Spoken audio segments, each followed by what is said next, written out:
sa kable ang pakiramdam ngayon ng mga motorista sa tuwing binabaybay nila ang kahabaan ng kalsadang ito sa Nasipit, Agusan del Norte. Kumalat kasi ang balita na ang ilang napadaan dito nagkasugat-sugat ang leeg at mukha matapos madali ng nakalaylay na kable. Talagang nakakatakot. Maraming madidisgrasya. Napaka-perwisyo po talaga. Kakaabala po namin bilang isang motorista. Sa mga motorista dyan, magsilbi po sanang babala ang ulat na ito. Isa sa mga biktima, ang estudyante mula Barangay Triangulo na si Bjorn. Ang kableng sumabit sa kanya, nag-iwan ng sugat at marka sa kanyang dibdib at leeg. Naradi akong Sabado. Grabe yung dugo dari adi.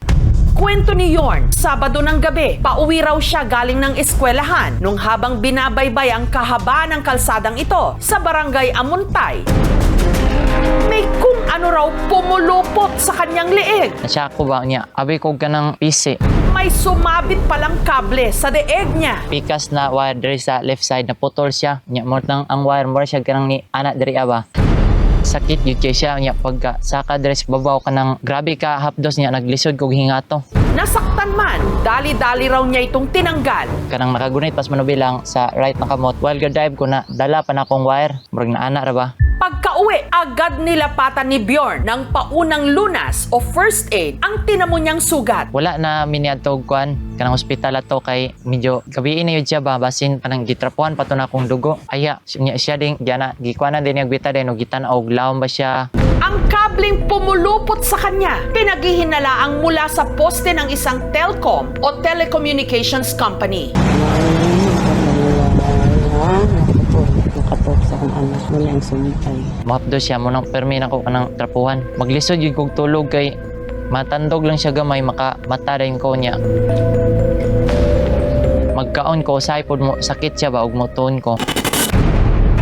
Ilang oras makalipas ang nangyari kay Bjorn, sa kaparehong kalsada naman na sakop ng Barangay Triangulo, ang kitchen helper na si Edmar ang sunod na sumabit sa isa pa ring nakalaylay na kable. Dito po yung dumali yung kable sa leeg ko po. Hanggang umikot na po dito sa likod ng leeg ko po. At mapula po yung leeg ko. Para pong dumudugo. Affected na lang po yung natira dito. Yung time na yon, sobrang dilim. Walang ilaw. Naganda talaga yung motor ko po. Tapos bigla pong may parang sumaktal sa akin dito sa likod. Kinabahan ako, akala kung ano ba. Paunti-unti, nahihirapan ako makahinga. Tapos na parang hinila ako pa atras ba. Moto na nahigda ko sa akong motor. Si Edmar, pilit kumawala sa pumulupot sa kanya. Inagat ko yung kable, tapos inagis ko sa likod ko para makadiretso ako. Kaya nga sugatan ako dito sa bibig eh. Lalong sumasakit kasi parang bumabasa eh. Ang sinahod niya tuloy nung araw na yon. Binayad ko sa pagbili ng gamot, kaya walang natira ho sa akin kahit pagbili ng 1 kilong bigas. Pero saan nga ba nang galing ang kableng dumadali sa mga motorista sa Agusan? Kasi po sa wire, mako-confirm ko po na sa amin po to. Sino ang dapat managot? Basin na pay mo sunod na ko. Di ra ba pud lalim ang gibati na mga to. Mabigyan ng justisya ba yung nangyari sa akin? Sa aming pagbabalik. Ang insidente kung saan sangkot ang mga nakalaylay na kable at wire sa lansangan na itala rin sa ibang panig ng bansa. Katunayan, inihain na sa Senado ang isang resolusyon para imbestigahan ang mga aksidente sa kalsada dulot ng mga nakalaylay na kable at wire. Lalo't sa ganitong kaso, meron nang sinawim palad. Ang biktima, kargador mula Virac sa Catanduanes, si Jessie Vic. Yung pagdating nila dun sa emergency, kita yung halos isang dangkal daw na laceration, yung sugat sa leeg na dulot nung nakalaylay na na wire. Kwento ng kapatid ni Jessie Vic na si Jomel, alas 7 ng gabi, August 23, nung nakaraang taon, binaybay ng nakamotorsiklo niyang kapatid ang kahabaan ng provincial highway sa Virac nung aksidenteng sumabit ang leeg nito sa nakalaylay na kable ng isang telcom. Parang ginilitan ng kutsilyo yung itsura nung ng sugat niya. Si Jessie Vic, sinubukan pang isugod sa ospital pero idineklara na siya dead on arrival. Yung immediate cause po nung death po ng kapatid ko, kahit hypothermic siya, secondary to massive blood loss. Sobrang bait po nun, sobrang responsableng ama yun sa anak namin. Sobrang sakit po, syempre. Hanggang ngayon pa, mahirap pa rin patanggapin yung nangyari sa kanya. Ang pamilya nagsampa ng kaso laban sa telecom company na nagmamay-ari ng mga kableng nakadali kay Jessivic. Pero kalaunan, nakipag-areglo rin sila. Sana masaya ka na kung asan ka man ngayon. Ako na yung bahala kay Joshua. Huwag mo na kaming alalahanin. Samantala, sino ngayon ang dapat managot sa sinapit ni na Bjorn at Edmar? Si Bjorn nagpa-blatter na sa pulis. Sa ako lang unta maaksyonan na nila kay basin na pay mo sunod na ko. Ang mga nakalaylay na kable agad daw pinutol ng isang concerned citizen. Nakipag-coordinate na po kami sa LGU para magkaroon din po ng mga road clearing. Confirm na telephone lines ang tinamaan na sagip na malaking truck, tapos tinamaan yung nakasunod na motor. Nagsagawa sila ng tinatawag na man-lift operation upang isaayos ang iba pang mga kumpul-kumpul na kable. We will look into if it is a time for us to change the structure or the system of overhead transmission line going to the underground transmission lines. Samantala, ang telecom company na pinaghihinala ang may-ari ng lumaylay na kable, sinuri rin ang pinangyarihan ng insidente para makumpirma kung sa kanila nga galing ang mga ito. Kasi po sa wire, mako-confirm ko po na sa amin po to. Tumangging magpa-interview ang kumpanya pero naglabas sila ng official statement. We are committed to keeping communities connected and safe. We deeply regret the unfortunate circumstances. Sa mga national road, meron tayong standard procedure dyan na tamang height sa ating mga kable. Meron tayong tinatawag na 12 to 15 meters height limitations. Ang worst case scenario lang kasi dyan, pag madaanan siya ng mga malalaking truck na mas mataas ang height, na hindi sumunod ang ating mga trackers sa tamang standard, 3 to 5 meters lang ang height. Pag may mga nakita mga wire na mga nakalaylay o ano man na pwedeng makadisgrasya, report po agad sa amin para maiwasan po natin yung mga ganitong mga aksidente. Marami sa ating mga kalsada, mahirap nang baybayin, lalo na tuwing gabi. Nararapat lang sana na siguraduhin ng mga kinauukulan na ang ating mga daanan sa lahat ng pagkakataon ligtas. Sa panahon ngayon, saan aabot ang iyong 2 pesos? Sa Valenzuela City, makakabili pa raw yan ng lugaw. Kapag kumakain ka ba ng lugaw para espesyal, pinapalagyan mo lagi ng nilagang itlog? Ganyan din daw ang mga tiga-Tayabas, Quezon. Pero ang kanilang lugaw, hindi ordinaryong boiled egg ang toppings, kundi ang tinatawag nilang puwel o yung bahay itlugan ng manok. Meron na rin talagang dati nagtitinda dito sa bayan ng Tayabas ng ganon. Kaya nung mag-try kami, ginaya ko na lang din. Puwel na kukuha raw ni na Romel mula sa mga manok na paitlugin o yung mga mahigit 2 taon na ang tanda. Wala sa Tayabas nitong ganito karaming pagpipilian. Kaya dito kami sa Lucena bumibili. Ang kakaiba pa raw sa sahog ng kanilang lugaw, meron din itong leeg at ulo ng manok na may kasama pang palong o yung parang pinaka-korona ng manok. Kada araw, nakakaubos sila ng 50 manok. Ang kinatay na manok, matyagang tinitilad at nililinis ni Romel. Pagka siya ay hindi nilalabog ng tama, makuna talaga siya. Pagka siya ay mano-mano mong sinalang, aksaya sa gatong. Para mas lumambot, ipini-pressure cook nila ito sa loob ng kalahating oras. At para naman daw mas maging malasa ang lugaw, ang inihahalo rito ni Romel, ginadgad na luya. Kasi merong customer na pag nakakain ng iwa-iwang luya, ayaw nila. Kaya ginadgad na lang namin. Ang lugaw na may puwel, 70 pesos.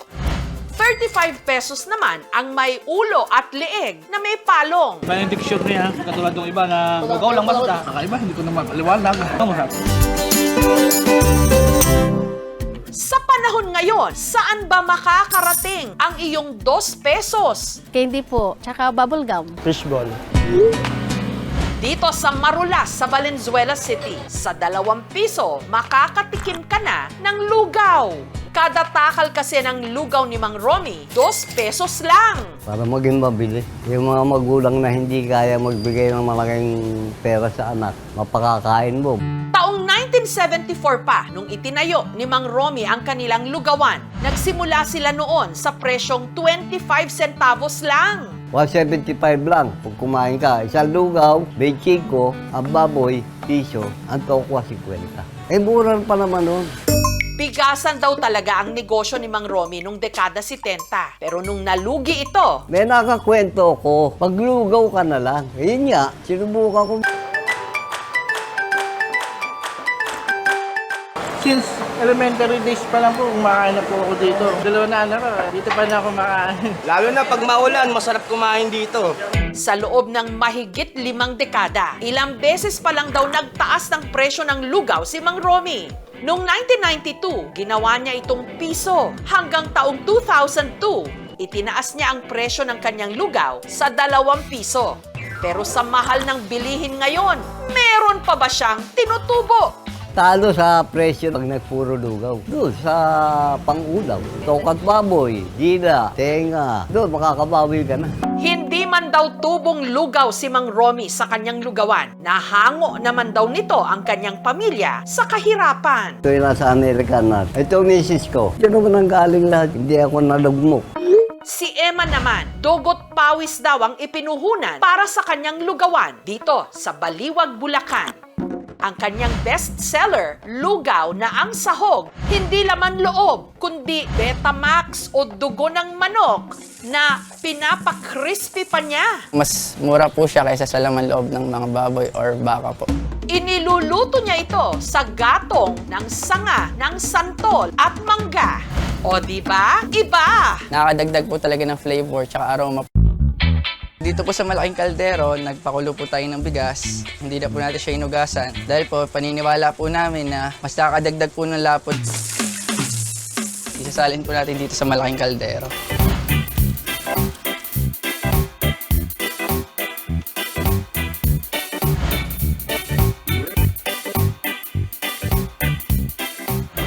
Kada serving, 15 pesos. Nung natikman ko po to, umalik sa akin yung childhood memories ko. Sa ganitong way nagluluto sila, lola and mama ko po. Ang sahog naman ng paboritong lugaw ng mga tiga-Mandaluyong, umaapaw! May tuwalya, bituka, isaw, mansanilya o tiyan ng baka, taba ng baka, at itlog. Pero ang nagpapa-espesyal daw talaga rito, ang toppings na malutong na lechon kawali. Sino ba naman ang aayaw sa kanilang lugaw overload?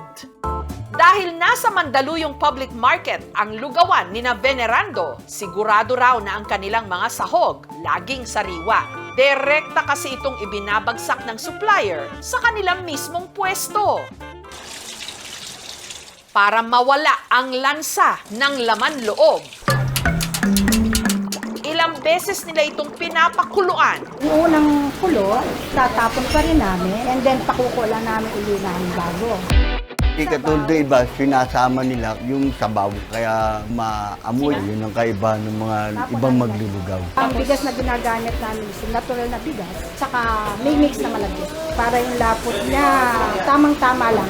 Kada araw, nakakabenta sina Venerando ng 5 malalaking kaldero ng lugaw. Isang araw, siguro kumikita ka na 4 to 6,000 a day. Maiiwas sa dila mo yung lasa. Kahit pag minum ka lang ganun pa rin. Kaya kada uwi ko lang galing ibang bansa, automatic dumadaan ako rito.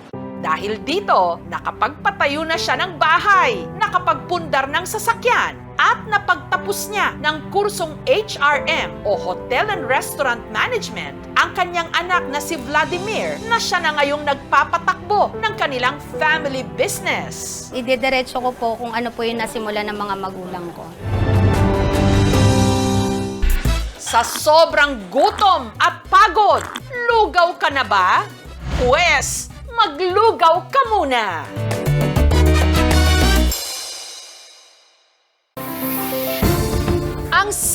pangarap pwedeng maging ginto. Katulad ng isang OFW sa Dubai na nagtiyagang magkuskos ng kubeta. Matustusan lang ang pag-aaral ng kanyang mga anak. Ang mga kababayan natin sa Dubai, sa United Arab Emirates o UAE, may kinoronahang reyna. Pero ang kanyang inuupuan, hindi trono, kundi mga kubeta. Yumuyuko ang lahat sa kasipagan niya sa walang kapagurang pagkuskos ng mga inodoro. Siya si Helen, ang tinaguriang kuskus kubeta queen ng Dubai. Although na maganda po ang damit namin kung day off ko po, taga-kuskus kubeta rin lang naman. Pero wag na wag siyang ismulin dahil sa kanyang pagkukuskus ng kubeta. Napatayo lang naman niya sa Pilipinas ang kanyang dream house, nakapagpundar ng farm at nakapagpatapos ng mga anak na pare-pareho na ngayong profesional. Nung nalaman ko po na may abogado na ako, katas kuskus kubeta. Paanong sa pagkuskus ng mga kubeta, nakamit niya ang lahat ng ito? Mahigit isang dekada ng DH o domestic helper sa Dubai, si Helen. Ang kanyang mga amo, tiga-India. Within 2 weeks na inobserbahan po kami ng mother ng amo ko ngayon. Ako po ang napili. Matapos niyang linisin ang kusina, isinunod naman ni Helen ang palikuran. Hindi raw ito madali, lalo't ang kubeta na kailangan niyang kuskusin araw-araw, hindi lang isa, kundi 5. Mas marami po yung lilinisan mong toilet kaysa mga rooms po nila.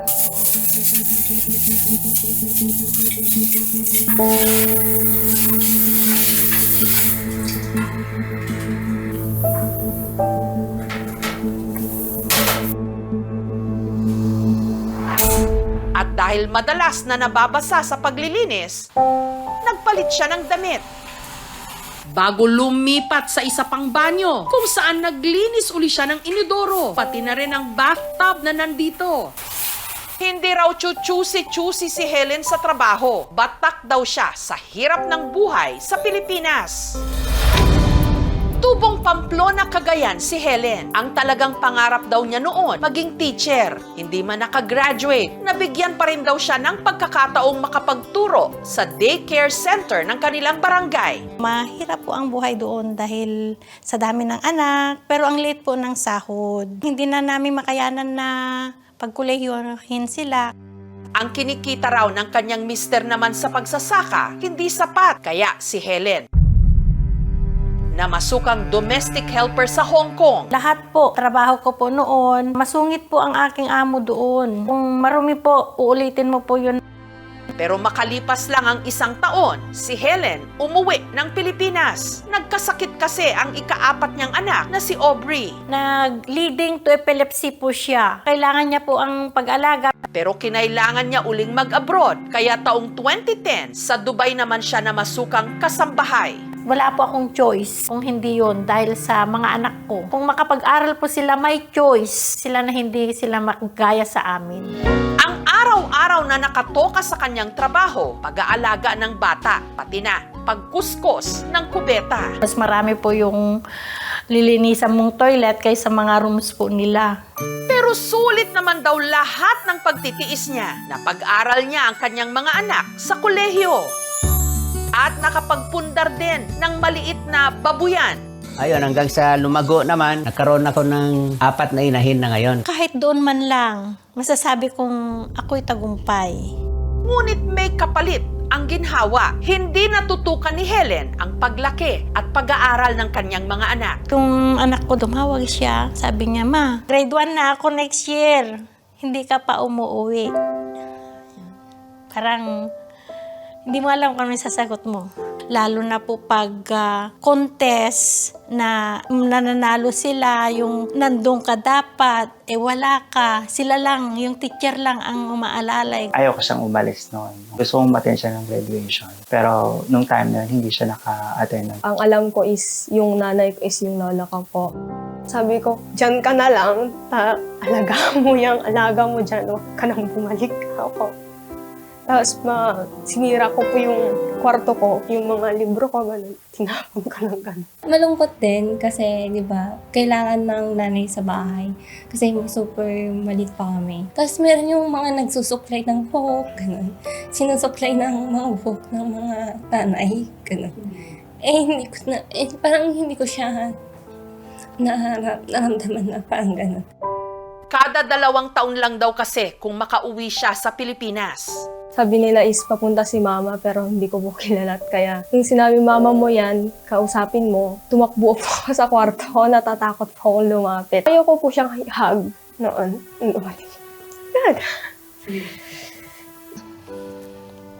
Wala pong doon. Wala po akong magagawa. Natutulog po ako, tapos nung nagising ako may nakahag na sa akin. Ang ipinagpapasalamat na lang niya, masigasig mag-aral ang kanyang mga anak. Yung mga anak ko, excel lahat para makauwi rin ako sa kanila. At makalipas nga ang mahigit 1 dekada ng pagkukuskos ng mga kubeta, ang 4 sa 7 mga anak ni Helen, mga professional na. Hindi man niya natupad ang pangarap niyang maging guro. Ang panganay naman niyang si Madeline, licensed professional teacher na ngayon. Si Helmoir naman, civil engineer. Tapos naman ng financial management, si Aubrey. At si Frank, isa na ngayong abogado. Nanalo ko. Alam nyo, lumabas yung anak ko ng abogado. May abogado na ako. Katas, kuskus, kubeta. Yung fruits ng kanyang sacrifices, nagbunga ng maganda. Napaayos na rin ni Helen ang kanilang dream house.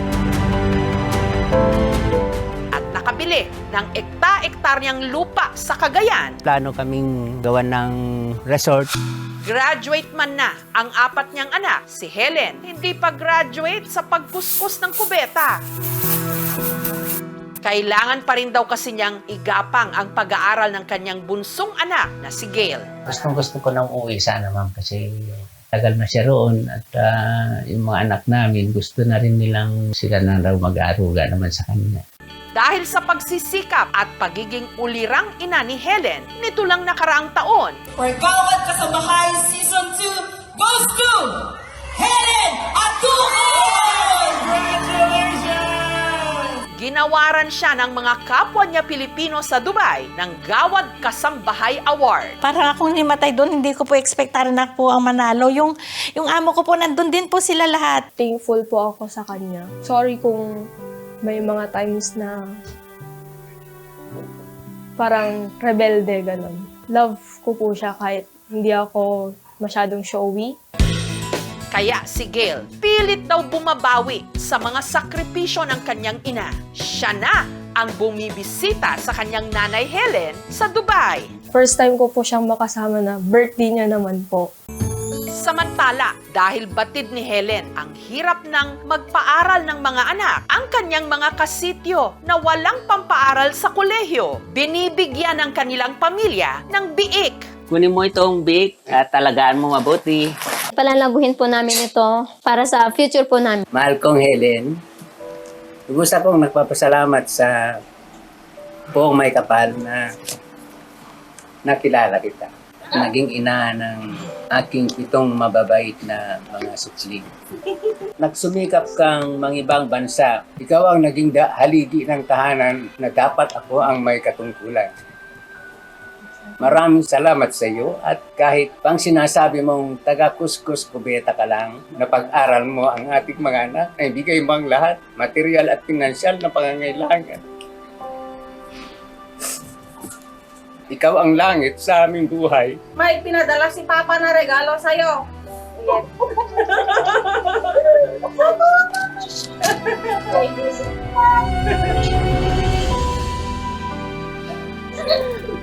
Thank you so much, Papa. Thank you so much. Love you all. Love you all. Thank you.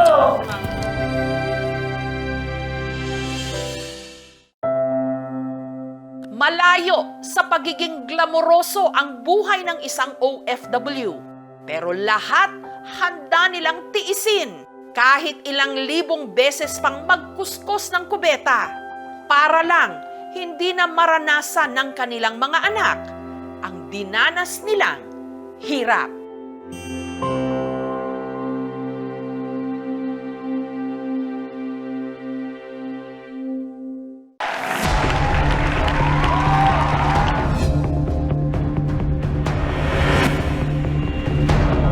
Noong dekada 70, may isang binata sa Mindanao na may matayog na pangarap, ang maging piloto. Pero meron daw sa kanyang ibang plano ang Diyos. He is the leader after the Almighty Father's heart, for He has seen the heart of this man. Siya'y naging pastor, nagpakilalang itinalaga ng Diyos na magliligtas sa sanlibutan. At tinawag ang sarili bilang appointed son of God. Siya si Pastor Apollo Carion Kibuloy. With the Father's guidance through His appointed Son, marami ang naniwala sa kanyang mga pangako at salita. Kaya milyon-milyon ang umanib sa itinayo niyang simbahan, ang KOJC o Kingdom of Jesus Christ. ako po'y tumitingin sa nakikita ng Diyos. Libre na imong tanan. Sa amo ang mga membro, wala po niyang ipasagdan. Provided mi nila og mga allowance, si pastor ang naghahatag. Nagkaroon din siya ng sariling istasyon ng telebisyon kung saan niya iniere ang kanyang church services. Naipatayo rin niya ang pinakamalaking indoor arena sa mundo. Pero ang nagpapakilalang hari nahaharap ngayon sa patong-patong na reklamo. Kabilang na ang mga kasong sexual abuse, money laundering at human trafficking mula mismo sa mga tumiwalag na miyembro ng kanyang simbahan. Huwag ko daw pagdudahan ang anuman na mangyayari sa loob ng kwarto kasama si Kibuloy. Basta ibigay ko lang daw ang sarili ko. Came to my room to have a and I was crying. I said that I don't want. He got mad at me. He said like, you're going to hell because of that. Ilagyan nila sino yung mata ko. Ilagyan nila sino yung aring ko. Being the appointed Son of God, sent in these last days of the Father's emissary, Ang nagpakilalang tagapagligtas. that it is the Father Almighty's perfect will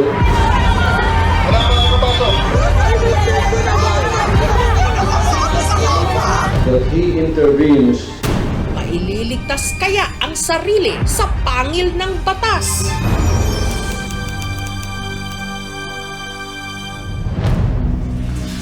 Ang pangakong paraiso sa lupa sa kanilang mga miyembro narito sa Davao City, kung saan itinayo ni Kibuloy ang kanyang kaharian.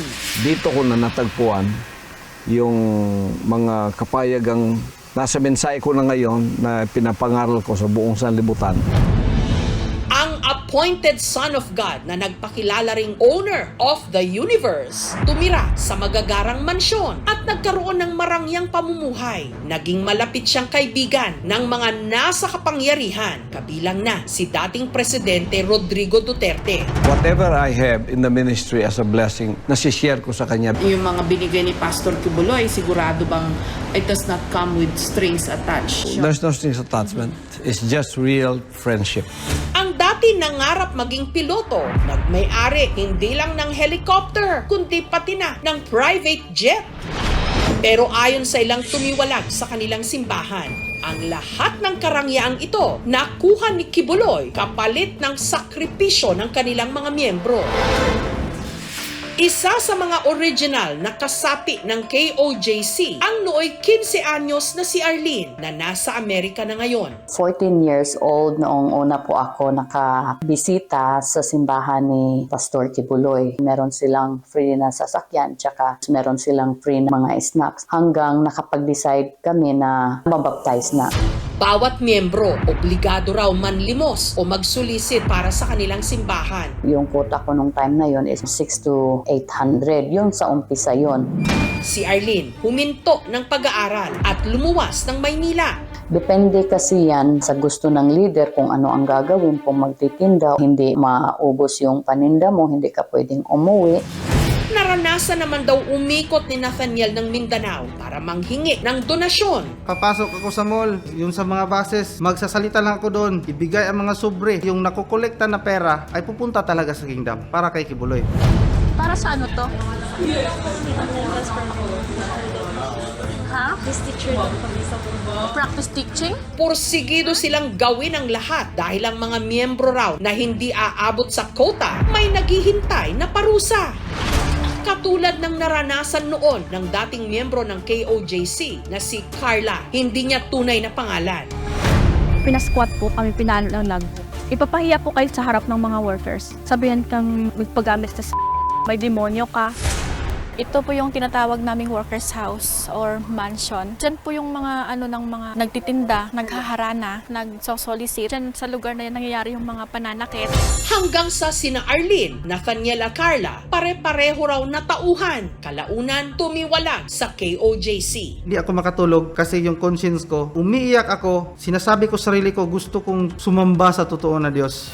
Inassign po ako sa Sibit. Doon na po ako naman lagi sa may Pierres. Nagtago lang po ako sa may internet cafe buong araw para hindi ako nila makita. Sabi ko, enough is enough. Ang mga miyembro ng KOJC may tinatawag na Prayer Mountain na nagsisilbi nilang spiritual sanctuary. Nasa Kalinan District ito, malapit sa paanan ng Mount Apo. Taong 2008, sa kagustuhan daw ni Pastor Kibuloy na mapalawak pa ang 8 ektaryang lupa sa Barangay Tamayong, pati lupang pag-aari ng mga katutubong lumad, di umano pinagkainteresan niya. Mas nauna pa sila kay Kibuloy. Diyan na sila isinilang, diyan sila lumaki. Ang claim talaga nila ay sa kanila yung lupa. Ang mga bahay ng mga katutubo, di umano, pinasunog ng pastor. Napaslang din ang tumayong leader ng mga lumad. According to the narrative, ang perpetrator ay yung Kingdom of Jesus Christ. Pumunta sa CHR, nagpa-file ang mga cases against. Pero as to negotiate with Pastor Kibuloy, walang nangyaring ganon. Ang paratang sa kanya, mariin niyang itinanggi. Sa ngayon, on negotiation process pa sila. Yung mga issue naman sa mga is nandun naman yun sa court, so that is already the jurisdiction of the court. Pero ang pinakamalalang kasong kinasangkutan ni Pastor Kibuloy, sexual assault sa mga babaeng miyembro ng kanilang simbahan. Isa sa kanila ang nooy menor de edad na si Amanda, hindi rin niya tunay na pangalan, na naimbitahang magbigay ng testimonya sa Senado. 10 years old po ako nung naging full-fledged member ng KJC ang tatay ko. Doon ni-recruit kami ng kapatid ko na maging full-time workers. Ang sabi sa amin, bibigyan kami ng libreng paaral at magkakaroon ng allowance, may free board and lodging. Nung una, ordinaryong miyembro lang daw ng KOJC si Amanda hanggang nabigyan siya ng bagong tungkulin na magsilbi kay Pastor Kibuloy sa tinatawag nilang night duty. 17 anyos lang daw siya noon. Amanda, connection mo ito sa amahan. Isanctify mo ang sarili mo. Parte daw ng trabaho ng Ministry of the Pastorals na imasahe si Kibuloy. Special privilege daw ito dahil hindi naman daw lahat nahawakan at nakakalapit sa anak ng Diyos. Bago ako maligo, binigyan ako ng isang t-shirt na may botones at pajama pants. Isang bote ng shampoo at lotion na pabangon na paborito daw ni Kibuloy. Maligo na daw ako at magkuskus ng maayos. Hanggang sa ang pagmamasahe sa pastor, di umano, nauwi sa panghahalay. Sinimulan niyang tanggalin ang botones ng t-shirt ko. Nung nakahiga na ako, kung may babawasan si Kibuloy, tapos sinimulan niyang halikan ng leeg ko, nanigas na ako ng husto. Gusto kong sumigaw ng tulong at tanungin kung ano ang ginagawa niya. Pero naalala ko na bawal akong mag-question. Ang dami kong tanong pero inisip ko na lang para makampante na baka ito ang kalooban ng Ama sa buhay ko. Alaunan, nalaman ni Amanda na hindi lang pala siya ang nag-iisang biktima. Marami sila. Marami po akong mga kasamahan na mas bata pa sa akin. Kasi kahit nanggaling po kami dun sa loob, nandyan pa rin sila para sa akin. Sabay-sabay kami lumaban. At hindi lang mga Pilipino ang naging biktima di umano ni Kibuloy. Ilan sa kanila galing pa sa kongregasyon ng KOJC sa ibang bansa, sina Sofia, Nina at Iona. Hindi rin nila tunay na mga pangalan. Mga biktima di umano ng pastor na mula pa Ukraine na noong 2010 to 2012 lumipad pa Davao para raw maging pastoral ni Pastor Kibuloy. Are you ready to sacrifice everything to God, to the Father, like pastor? I leave my job, so I already sacrifice a lot of, so what do you mean? Even your body you can sacrifice. Little by little he just turned to me and he removed my clothes. I was very shocked. I supposed to turn 18 already, and she told me, so you need to have with pastor. Of course, I cried. I have to do that if I want to be a truly daughter of the Father. He sleeps with everyone. At one night, he can have not only one girl. He will call one, and then after that another one. One time at night he came to me to my room to have a and I was crying. I said that I don't want, and he got mad at me. He said like, you're going to hell because of that. Sa pag-asang makaligtas, si Iona nag-isip pa raw noon ng maidadahilan. And I will say that I cannot go because I have my period. And she won't believe me. Isang nagngangalang Cristina Angeles na dati di manong miyembro ng simbahan ang nagparatang kay Kibuloy na nagpapatakbo di mano ng isang child sex ring sa Hawaii. Inabuso rin di mano ng pastor ang complainant nung siya'y menor de edad pa lang. Taong 2018, sa korte sa Hawaii, sa Amerika, sinampahan ng kasong sexual abuse si Kibuloy ng isang dating miyembro ng KOJC na nakabase na sa Amerika. Hanggang taong 2022, si Kibuloy napasama sa most wanted list ng FBI ng Amerika. Iba-ibang kaso ang final nila. Isa rito is human trafficking. We will have to look at and review our extradition treaties with other countries. Gayunman, malaya pa rin nakapamuhay si Kibuloy sa Pilipinas at lahat ng paratang sa kanya, mariin niyang itinanggi. We have had enough hatred. We have had enough bitterness and disunity. Sa kabila ng mga isyong kanyang kinasangkutan, ang ilan sa mga miyembro ng KOJC nananatili ang pananalig at pagsuporta kay Kibuloy.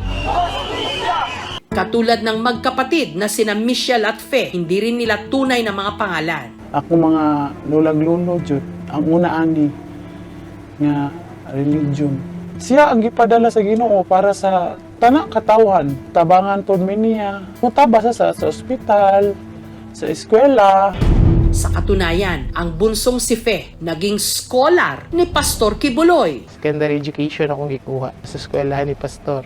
Provided na tanan gikan sa uniform, sa among PE. Wala mo po may nakita nga dautan gimo si Pastor po.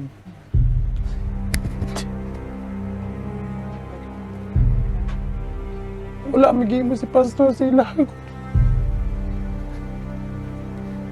Pero ilang gingon ana ba? Gipasang ilan nila nga dili mo tinuod. Ang pwedeng tawagin dyan ay religious extremism. I-accept ka nila, tutulungan ka nila. So nagkakaroon ka ng stability. Ibibigay nila yung katotohanan nila at yun lang ang pwede mong paniwalaan at sundin. So hanggang ma-incorporate na yun sa iyong pananaw, hindi mo nakikwestonan ng kahit anong sabihin nila. Isa siya sa pinaka-powerful religious leaders. Kailangan ma-emphasize na kahit meron kang kalayaan para manampalataya, may limit yun. Para sa ilang full-time members ng KOJC, ang kanilang simbahan may istriktong patakaran. Bawal silang magsuot ng maikling damit. Hindi rin sila pinapahintulutang magkaroon ng recreational activities gaya ng panunood ng sine, lalo na ang pakikihalubilo sa mga hindi miyembro ng KOJC. Meron daw akong naging girlfriend kasi bawal na po daw yun. Pero hindi po yun totoo. Nagpaalam na ako nalalabas. Hindi nila po ako pinayagan. Sa mga hindi raw susunod sa mahigpit nilang patakaran, ang parusa di umano kamay na bakal. Nung nilagay nila ako sa Bartolina, 14 po kami. Ilagyan nila sino yung mata ko.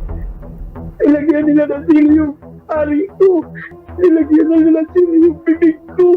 Almost 5 hours po ako nila nakasita. Sigaw lang ako, sigaw po sila na po. Samantala, sa kabila ng mga inihaing sabina ng Senado sa kinasangkutan niyang mga kaso, si Pastor Kibuloy walang dinaluhang pagdinig. Isinilbi na ng mga otoridad ang arrest warrant laban kay Pastor Apollo Kibuloy at 5 iba pang akusado. Nitong mga nakaraang buwan, sunod-sunod na inilabas ang mga warrant of arrest at arrest order laban sa kanya. Pero si Pastor Kibuloy naging missing in action. Kaya ang DILG naglabas ng milyon-milyong pisong pabuya sa makakapagturo sa kanyang kinaroroonan, pati na sa kanyang mga kasamahan. Ipina-freeze din ng Court of Appeals ang kanyang bank accounts at mga sasakyan.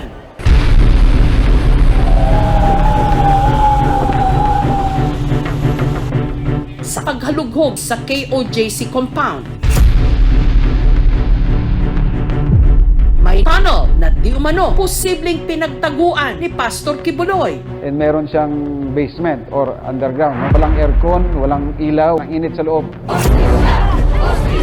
Lalo pang tumaas ang tensyon nung inalmahan ito ng mga miyembro ng KOJC na gumawa pa ng human barricade. Ang Davao Regional Police pinalughog ang KOJC compound.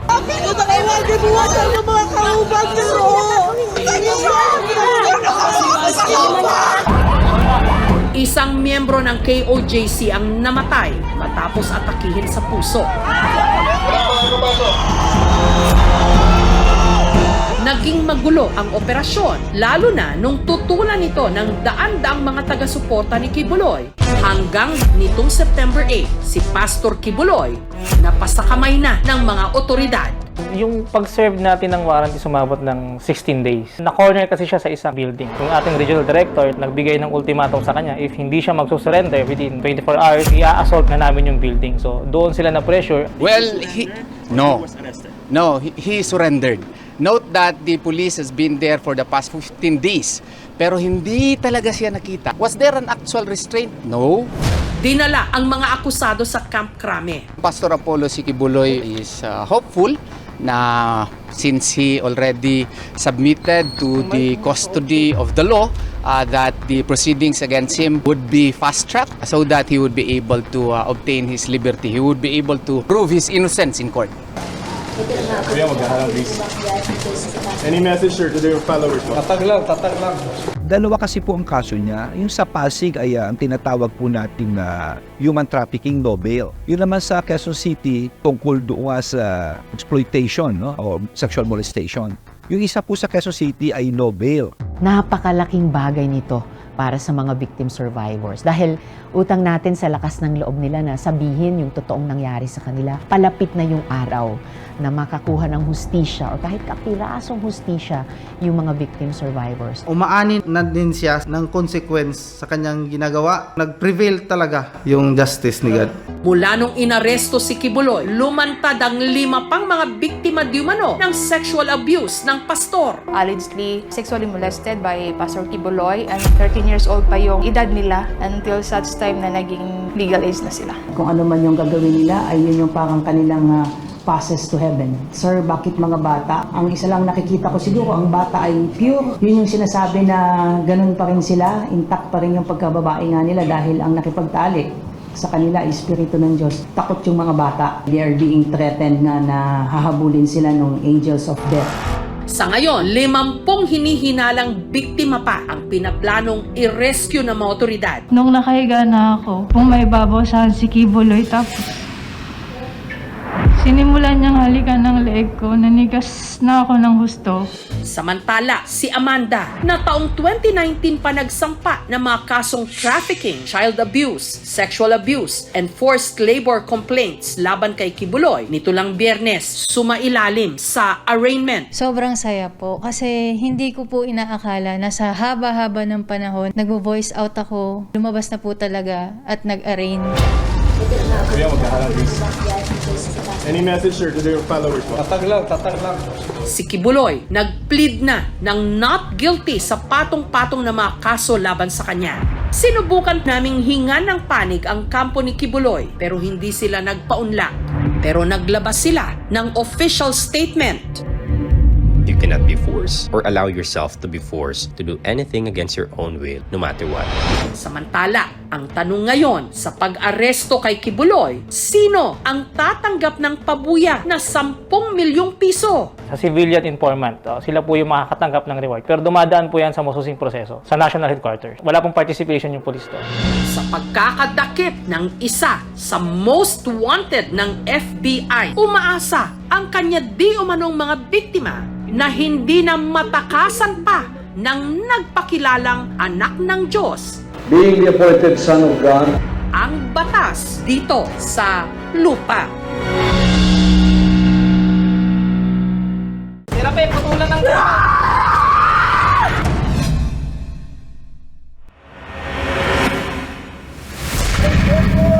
Sinubukan niyang gamutin ang lolang umiihiraw ng insekto.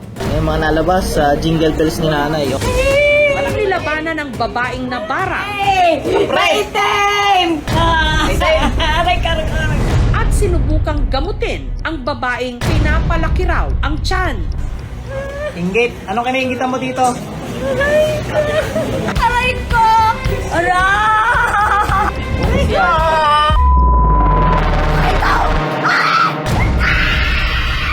Ang manggagamot, si Apo Philip. Alas 6 pa lang ng umaga, mahaba na ang pila ng mga pasyente sa plotting ito sa Talisay, Batangas. Meron sa kanilang may cancer, diabetes, mga paralisado, kahit pa yung mga may sakit sa puso. Okay na po ako. Talagang gumaling ako sa kanya. Pero hindi ito klinika, kundi pwesto ng dinarayo ngayong albularyo. Para hindi magkagulo, bawat pasyente binibigyan ng numero. Dinaan po namin sa number para po walang magsingitan. Maya-maya pa, lumabas na ang kanilang pinakahinihintay. Si Apo Philip. Napapanaginipan niya. Pakaitim. Kinamusta muna ni Apo Philip ang pakiramdam ng kanyang mga pasyente. Pero sa kalagitnaan ng panggagamot, may isang babaeng nakapilan ang bigla na lang nagsisisigaw. Agad siyang nilapitan ng manggagamot. Ayon sa kanyang basa, ang babae sinapian di umano ng demonyo. Tawagin ko San Miguel Arcangel para parusahan. Ang jablong ito sa ngalan ng Panginoong Yahweh. Hindi ka lalabas ka? Marami. Wala akong pakialam. Kahit kay 1,000 pa.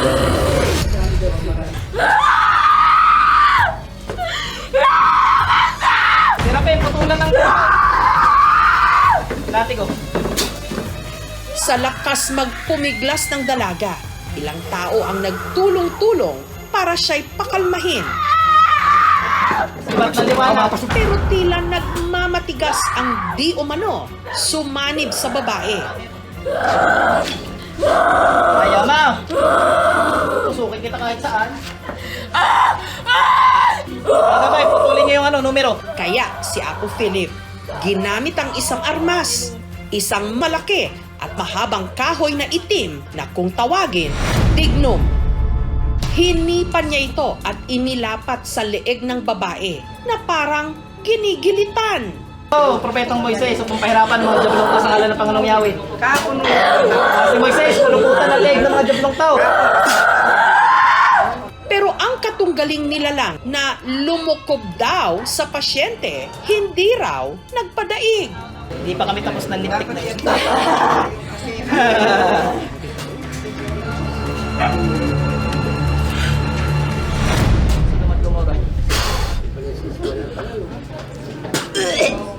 Labas. Ilang minuto pa, pati ang kapatid ng babae na kasama niya sa pila, nagsisigaw na rin. Ang unang babae, kumalma. Pero ang kasama nito, buong lakas ng nagsisipa. May demonic possession yung dalawang babae. Sa kapwera ng Diyos, lahat ng tao dito mababalutan. Kaya si Apo Philip tuloy sa pag-usal ng dasal. Alis dyan. Baka maniniwala, sir. Bilis! Maya-maya pa, ang babae nagsimula ng magdudual. Palatandaan na lumabas na raw sa katawan nito ang di umano sumapi ritong demonyo. So bawat suka nun, isang diablo ang lumalabas. Minsan dalawa, tatlo. Sobrang takot po namin. Hindi na po namin alam kung ang gagawin namin sa mga bata. Ang magkapatid, sina Jessa at Trisha.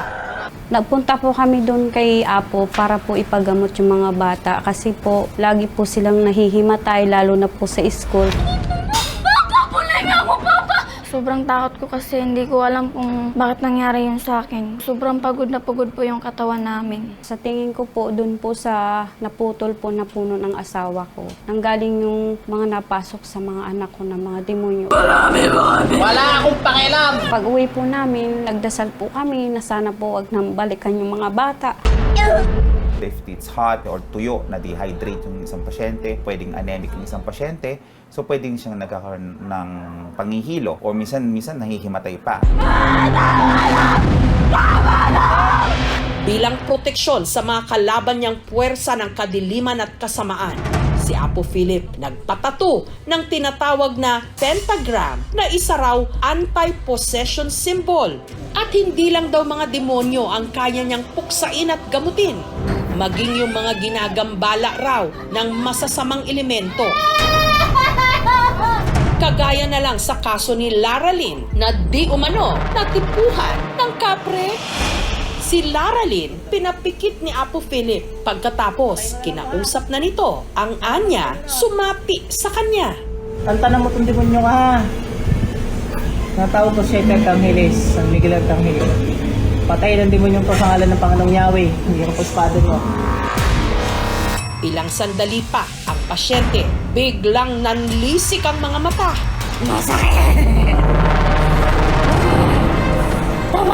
Tama na. Lulubayan ko na. Tama na. Natawa ka ba'y nanginginig ka ng ulaga, ha? Tama na! Natawa kayo nanginginig ka? Ha? Tama na! Lalaban ka? Hindi. Akin lang to. Hindi. Mahal ko siya. Hindi pwede.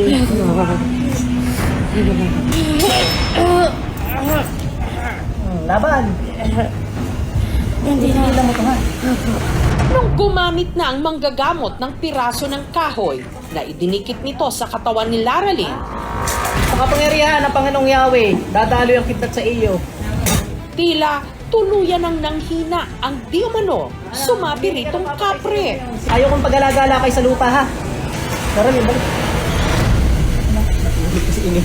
Balik, ano ka to? Si Delara to? Wala na, okay na. Ayon kay Lara Lynn, nagsimula raw ang lahat nung nangupahan sila sa isang resort sa Talisay, Batangas nitong nakaraang taon. Nung una kasi po ay nananaginip na po talaga ako. Malaki po siyang tao na itim lang siya, as in nakakatakot yung itsura niya. Ang mukha niya galit na galit. Hanggang ang nilalang, di umano, nagpakita pa sa kanya. Dito lang po sa house na to. Siya ulit, pero ang pogi niyang lalaki, pero itim. Para takasan ang nanggagambalang kapre, makailang beses daw lumipat ng tirahan sina Lara Lynn. Pero hindi raw siya tinantanan nito. Natutulog po ako. Napaginipan ko siya. Ang laking tao na gusto akong yakapin. Siguro may gusto siya sa akin. Papanaginipan mo lagi? Opo. Dito na raw niya naisipang lumapit kay Apo Philip. Tama na! Akin lang to. Hindi. Mahal ko siya. Hindi pwede. Isang araw matapos magpagamot kay Apo Philip, si Lara Lynn tuluyan na raw nilubayan ng kanya raw manliligaw. After nung nagpagamot ako sa kanya, kinabukasan nag-alay ako. After ko mag-alay, nakita ko siya dyan, sa may atis. Ang mukha niya sugatan. Bata pa lang daw si Apo Philip, batid na niyang meron siyang di umano, espesyal na kakayahan. Naglalaro kami ng kapatid ko ng payong. Ispadahan kami ganyan. Nasundot yung ganito ko. Dugo to, ang dami. Sa nararamdaman ko, may init na gumaganyan. Nanay ko, nagulat. Dadalhin ako sa ospital, pinag-pray niya ako muna. Nililinis yung sugat. Hinahanap niya ngayon sugat dito sa noo ko. Wala siyang makita. Mula raw noon, pinag-aralan ni Apo Philip ang makapanggamot hanggang isang araw may lumapit sa kanyang di umano, kinulang. Tinry ko gamutin. Nag-okay naman siya hanggang sa, syempre, yung word of mouth. Sa kabila nito, tila ipinagkibit balikat lang daw ni Apo Philip ang kakayahan niyang makapanggamot. Katunayan, inuna niya ang kanyang pag-aaral. Natapos siya ng kursong entrepreneurship at may masters in business administration pa.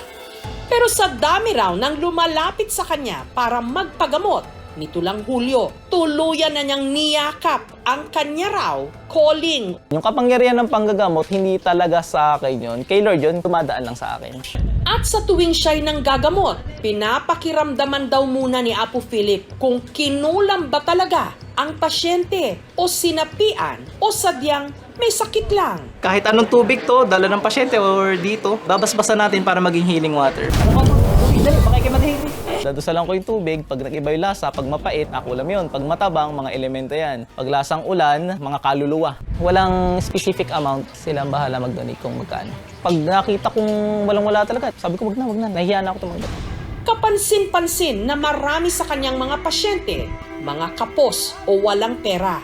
Katulad ni Jeffrey na 5 taong naging bedridden matapos maaksidente. Yung bus po na sinasakyan po namin, may iniwasan po siya sa sakyan. Dumulas-dulas po siya, tapos nagbali-baliktad hanggang sa na-aksidente po na spinal cord ko po ay nadali. Totally paralyzed po ako nun. Kaya po ako nakapagpagamot sa albularyo kasi po, yung financial po, kasi wala naman po akong trabaho. Namamaga ngayon ang kanyang paa kaya hindi siya makalakad. Iba po akong sinasabi nila minsan po, may kulam. Matapos lang daw ang unang gamutan niya kay Apo Philip, nito lang nakaraang linggo, guminhawa raw ang kanyang pakiramdam. Parang na-refresh po yung katawan ko, parang lumakas. Tapos pagka 3 days po nawala, medyo nag-okay po. Yung sa pamamaga ng paa, pati sa pain niya sa likod, mataas yung chance na correlated siya doon sa aksidente niya mismo. It's very important na talagang magpa-konsulta sa isang espesyalista. Sila po yung talagang may kakayahan na gamutin talaga yung problemang meron dun sa nararamdaman ng isang pasyente. Follow-up check-up lang ngayon. Kahit may kulam, sinasabi ko magpatingin kayo sa doktor, baka sinasabay lang ng kulam o barang. Pag sinabi na ng hospital yung gastos dun sa kurso ng sakit, umaatras na kasi wala siyang savings. Pangalawa, wala siyang HMO card. Ang payo natin, pumunta naman tayo sa doktor para meron naman evidence-based tayong medicine. Kanya-kanyang paniniwala yung mga tao. Evidence-based naman tayo, may gumagaling. Pag may naramdaman sila na sakit at walang makita yung doktor, willing ako i-accept sila. Pwede natin itong maipaliwanag through placebo effect. Yung simpleng pagsabi sa atin na tayo ay gagaling and naniniwala tayo, very powerful kasi yung mind natin. So, nagkakaroon din tayo nung biglang strength. Sirapin, patulan ng Unang-una, kapag ginagamit mo ang kapangyarihan ng Diyos sa panggagamot o pagpapalayas ng masamang espiritu, hindi naman talaga yun ang bawal na sinasabi ng simbahan. Kung nakakatulong ka naman sa tao at hindi nasisira ang pagkatao ng tao, sa tingin ko, wala namang masama doon. Sa mga kapuspalad, nananatiling mga albularyo ang takbuhan. Pero ang mas nakakatakot na katotohanan, marami sa ating mga kababayan walang kakayahang malunasan ang kanilang buhay na sa pakiwari nila mala impyerno. Tama na!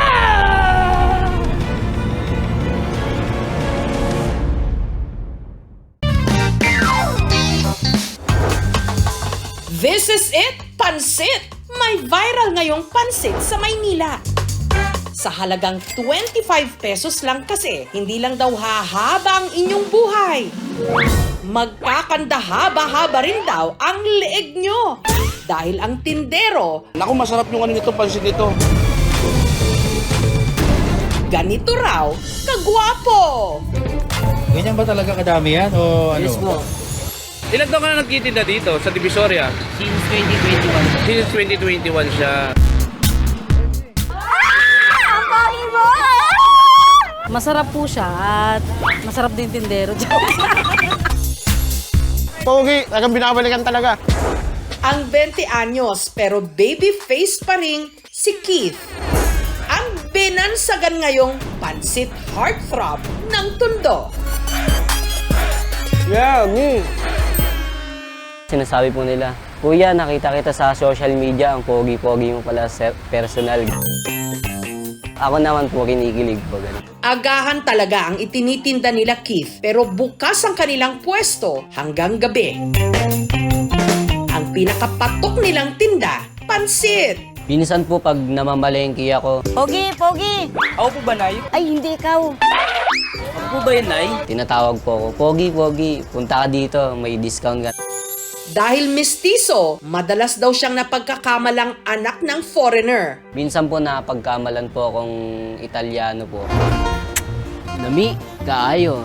Pero sa totoo lang, si Keith, Kumusta? Magandang binibini? Pinoy na Pinoy.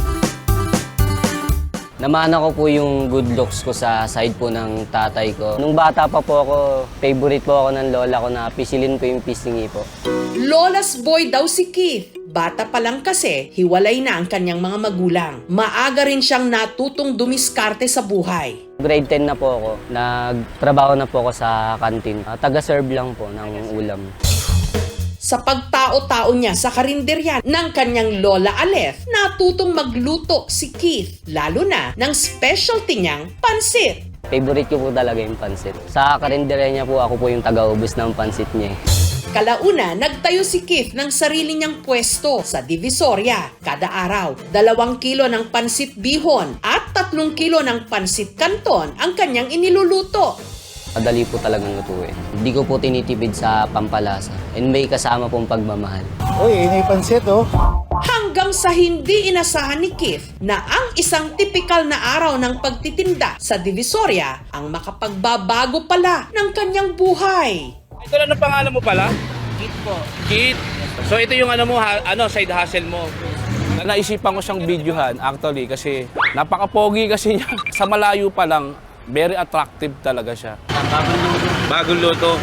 Matapos kasing maitampok sa isang vlog, Naku, masarap yung nito, pansit nito. ang pwesto ni Keith dinumog. May nagsabi rin po na kamukha ko daw po yung anak ni Ina Raimundo daw po. Masaya po kasi po kinukumpara ako sa mga artista po. Giit ni Keith, hindi lang dahil sa kanya kung bakit dumami ang kanyang customer, Ako, pansit, tsaka kanin. kundi sa sarap ng tinda nilang pansit. Sarap. Masarap yung pansit niya, kaya araw-araw kami bibili. Tsaka maaga pa lang nauubos na sa dami ng suki nila. Pero para sa mga homohopia dyan, kay Pansit Heartthrob, Keith, for research purposes only ha, ano nga ba ang iyong relationship status? Sa ngayon po, may nagmamayari na po ng aking puso. Sa katunayan, ang kanyang nobya, kasama rin niya sa pagtitinda, si Raven. Simula po nung nag-viral po si Kit, medyo nagsiselos po ako sa mga dumadayo-dayo. Kasi po, minsan po yung mga dumadayo, ang kukulit na po. Schoolmates daw sina Raven at Keith. Lagi ko po siya nakikita sa school po namin. Sumasali po kasi siya ng mga pageant. Nung nag-grade 9 na po, doon na po ako nag-umpisa mag-chat sa kanya. Si Keith, hindi tutulog-tulog sa pansitan. Agad pinormahan si Raven. Full support naman po yung parents ko sa aming dalawa. Naisip ko na lang din po mag-business po kami nang magkasama po para laging happy. Ang kanilang naging puhunan, ang ipon nilang 3,000 pesos. Pinang-umpisa namin mag-3 pirasong ulam lang po, puro gulay tapos pansit po. Marami rin po nagtitindang pagkain sa Divisoria po. Ang naging ano lang po talaga namin is yung mag-ikot po. Pero hindi raw naging madali ang lahat. Minsan pang araw na kumpiska ang kanilang food cart. Almost 3 months din po ako di nagtinda nung nangyari po yun. Sobrang down na down po ako. Naging tamad siya. What if hanggang ganun siya sa future, anong mangyayari sa amin? Gusto niya na po makipag-iwalay po kasi nga po wala na pong income. Pero sabi nila, love flies out the window when poverty comes in the door. Pero si Raven, mas piniling habaan muna ang kanyang pasensya. Lagi ko po siya minamotivate. Ayun po, nagpatuloy po ako sa negosyo po.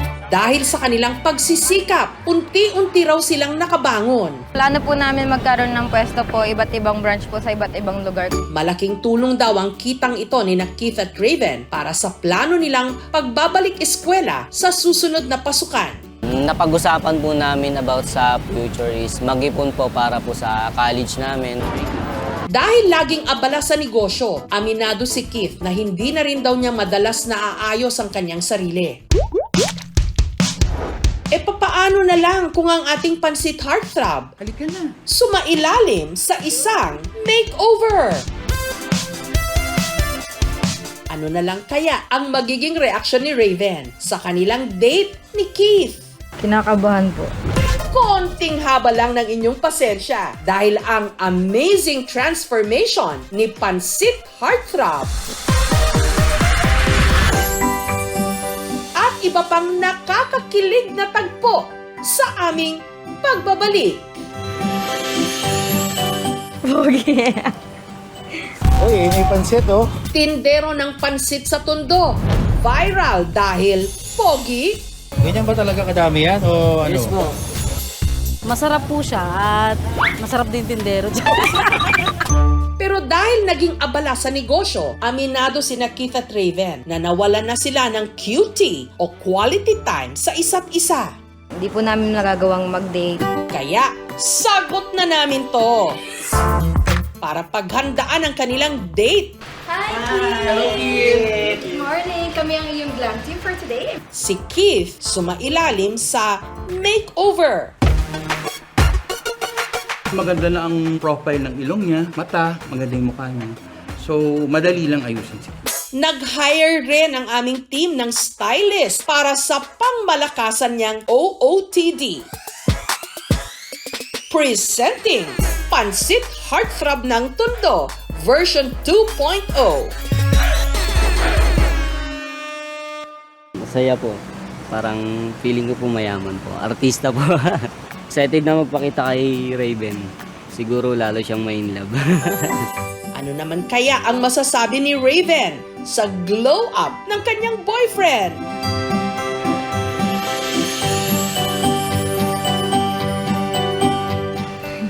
Di mo. Na-surprise po ako. Okay. Wala akong masabi. Maliban sa dinner, sinagot na rin namin ang photoshoot ng dalawa.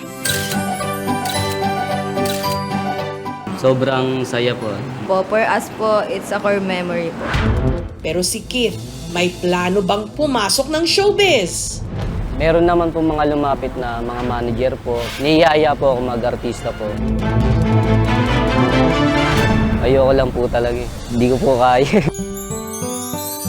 Mahal, salamat sa suporta at nagtiwala ka sa akin simula una pa lang. I love you. Thank you rin kasi dumating ka sa buhay ko. Palagi ka tayo iintindihan. I love you too.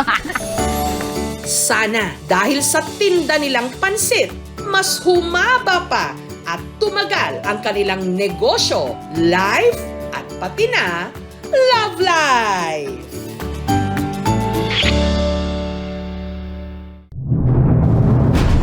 Backhoe operator, nakahukay ng figurines ng 2 Buddha at isang ahas na hinihinalang gawa sa ginto.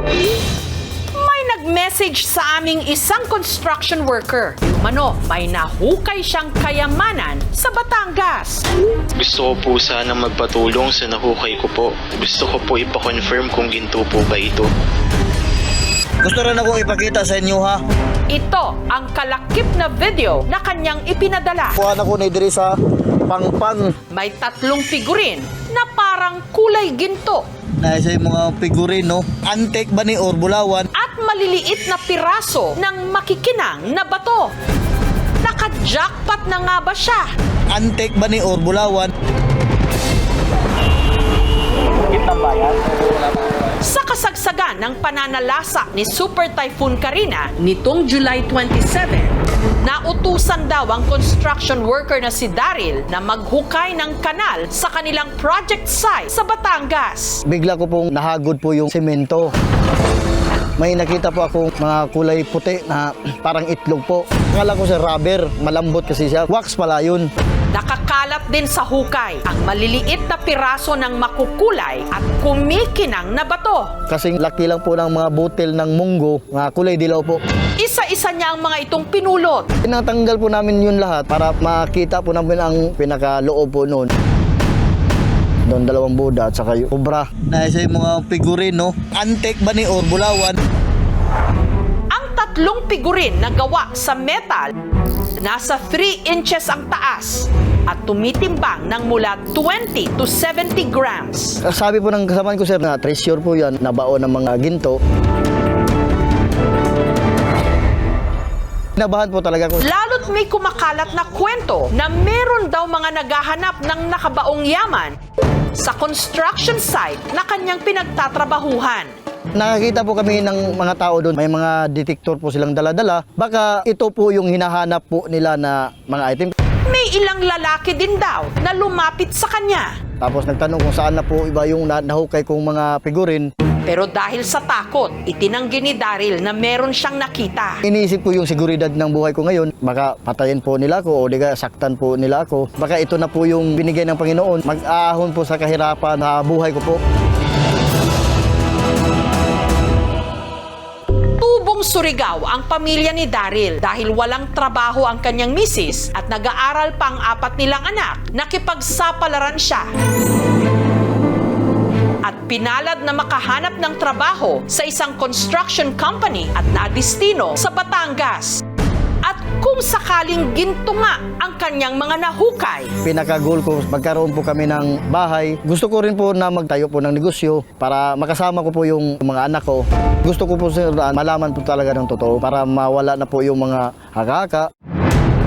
Ang mga nahukay ni Daryl, ipinasuri namin sa metallurgical engineer sa University of the Philippines sa Diliman.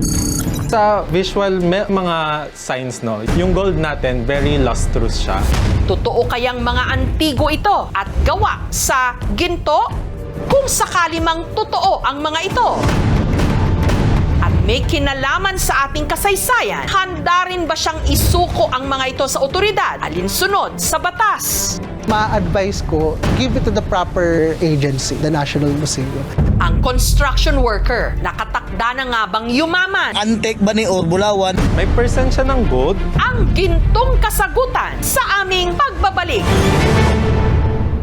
Gusto rin akong ipakita sa inyo, ha? Ang construction worker na si Daryl, may nahukay na inaasahan niya kayamanan. Nasa yung mga figurin, no? Puwan ako na diri sa pangpang. Mga piraso ng maliliit at makukulay na bato at 3 figurin. 2 sa mga ito, kamukha ni Buddha. Ang isa naman, figurin ng ahas. Sabi po ng kasamahan ko, sir, na treasure po yan, nabaon ng mga ginto. Gusto ko po, sir, malaman po talaga ng totoo para mawala na po yung mga haka-haka.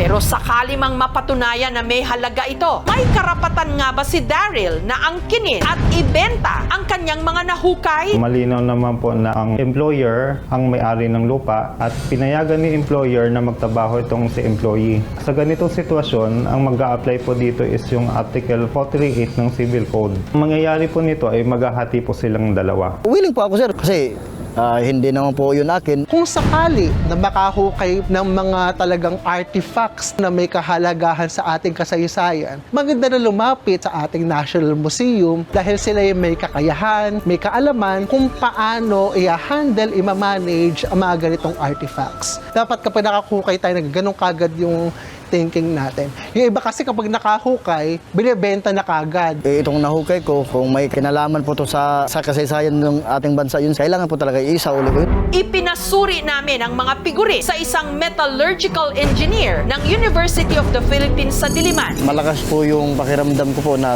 talagang tunay po yun. Sumailalim ang mga ito sa elemental analysis gamit ang XRF, X-ray fluorescence spectrometer. Gumagamit siya ng X-rays para ma-determine kung ano ba yung metal or element na nandun sa materials natin. Ang unang sinuri ang figurin na nakaupong Buddha. Matapos isalang sa equipment ng 3 beses, lumabas na may percent siya ng gold, 0.05. Since kakaunti lang yung gold nito, walang value pagdating sa gold. 63% na copper, 33% na zinc, that's brass. ang figurin na ahas naman at ang mas maliit na Buddha. So yung 3 samples natin, naglalaman ng predominantly copper at zinc. Ang mga nahukay ni Daryl, tanso. At least po, nalaman ko po na kung ano talaga ang tunay na resulta para po mawala na po yung mga agam-agam na iniisip ng ibang tao. Ipinasuri rin namin ang mga ito sa isa pang eksperto. Legit siya pagdating doon sa mga simbolismong ginagamit sa tinatawag nating feng shui ng mga Chinese. Yung imahe ng ahas, ito ay ginagamit na pampaswerte sa mga bahay ng mga Chino. Si Buddha kasi isang enlightened being. So nagtuturo siya niyan. In meditative pose, nakaupo siya at nagpapakita, nagsisimbolize ng wisdom. Pagbabaon ng imahe, dinidiscourage yan, no, sa mga Budista. Kasi sacred yun eh. Pero maaari din, baka may naniniwala kasi na kapag binaon yung mga imahe na yun at magtatayo ng struktura doon, baka pampaswerte. Pero may halaga ba ang mga ito? Libo rin yun, no? Kapag binenta mo, may mga collector din kasi na may gusto na mga ganyan. Hindi siya mag-fall under magiging cultural treasure. Kasi nga, pwede mo ba siyang mabili sa mga ibang lugar? Ayon sa isang jeweler, ang halaga ng mga imahen, mababa lang din per gram ng brass. More or less 50 pesos per gram. habang ang mga kumikinang na bato naman, Kapag diamond siya, once na dinikit mo na siya, automatic tutunog yan. Nasa 3 or 4 lang yung hardness nito. Mababa lang talaga siya. wala rin daw malaking halaga ang mga ito. Ito ay simili. Nakukuha kadalasan sa mga damit na ginagamit sa mga kasal. Tatago ko na lang. Gawin ko na lang po itong isang remembrance. Nasa yung mga figurine, no? Antique ba ni or bulawan? Muli, sa isa pang pagkakataon, di lahat ng kumikinang ginto. Thank you for watching, mga kapuso. Kung nagustuhan niyo po ang videong ito, subscribe na sa GMA Public Affairs YouTube channel. And don't forget to hit the bell button for our latest updates.